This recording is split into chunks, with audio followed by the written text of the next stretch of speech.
bertahan hidup di teras Cihampelas. Hani Hadianti, 42 tahun, duduk menunggu pembeli di lapaknya di bawah teras Cihampelas. Sudah pukul 1 siang, belum ada satupun barang dagangannya terjual. Kawasan Cihampelas, Rabu, 28 April 2021, betul-betul lengang. Hani masih punya 5 jam sebelum menutup lapak menjelang maghrib. Dia tetap melampungkan harapan tinggi-tinggi. 2 anaknya menunggu di rumah. Pandemi COVID-19 menghantam keras para pedagang kaki lima di kawasan Cihampelas seperti Hani. Di 5 bulan awal pandemi tahun lalu, mereka tidak bisa berjualan. Setelah izin berjualan kembali diberikan pemerintah, jumlah pendapatan tidak pernah kembali normal. Bulan Ramadan membuat situasi kian parah. Hani menjual aneka kaos oleh-oleh Bandung. Kaos anak-anak dan dewasa dibanderol seharga Rp20.000 per helai. Dia juga menjual daster seharga Rp40.000 per helai atau Rp100.000 per 3 helai. Kaos dan daster dibeli Hani secara grosiran di Pasar Baru. Selain kaos dan daster, Hani juga menjual tas rajut aneka ukuran. Yang ukuran kecil seharga Rp15.000, sementara ukuran tas ransel seharga Rp40.000. Tas-tas rajut ini diperoleh Hani dengan berbelanja ke kawasan Lembang. Para PKL di kawasan Cihampelas mengandalkan wisatawan sebagai pembeli utama barang dagangan mereka.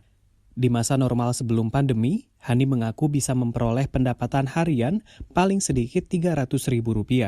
Dia juga bisa berbelanja barang dagangan setiap hari, sehingga pajangan di lapaknya terlihat selalu menarik. Pagebluk membuat jumlah pengunjung kawasan Cihampelas yang dulu kesohor sebagai pusat penjualan jeans melorot drastis. Menjelang Lebaran seperti sekarang ini, tidak sedikit pedagang bersiasat dengan memperbanyak barang dagangan berupa baju-baju Lebaran. Hani mengaku tidak mampu mengikuti tren ini, modal yang dia miliki terlalu cekak. Meski semakin sulit memperoleh pendapatan, Hani tetap bersyukur setidaknya dia bisa berjualan lagi, bisa berjuang lagi untuk menghidupi keluarganya. Menjelang pukul 2 siang, di tengah-tengah percakapan, datang satu pembeli. Hani sedikit lega.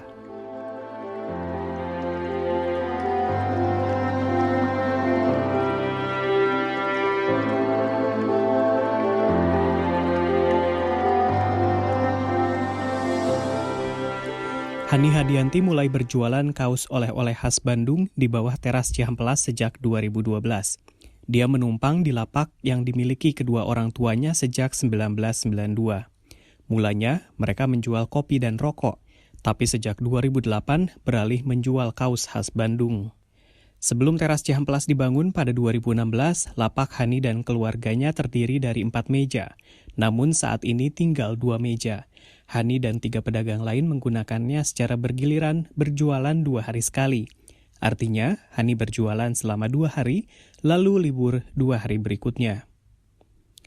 Hani merupakan salah satu pedagang yang tidak kebagian lapak di teras Cihampelas sebagaimana dijanjikan pemerintah. Dalam pendataan awal, namanya tercatat dalam daftar 170 pedagang yang akan direlokasi ke atas. Di hari peresmiannya, ada 192 kios yang tersedia di infrastruktur baru tersebut. Hani tidak kebagian salah satu di antaranya. Dia pasrah mendapati banyak pedagang dari luar kawasan Cihampelas yang justru berhasil mendapatkan jatah kios. Di bulan-bulan awal pembangunan teras Cihampelas, berjualan di bawahnya bukan perkara mudah. Para petugas Satpol PP sering melakukan razia. Hani berulang kali diminta menutup lapaknya. Hani mengaku mendengar juga banyak keluhan para PKL di teras Cihampelas tentang penjualan yang sepi. Di sepanjang Pagebluk, mereka bahkan harus tutup. Hani juga mendengar kabar tentang rencana pemerintah meminta semua pedagang pemilik kios kembali berjualan di atas teras Cihampelas seusai Lebaran.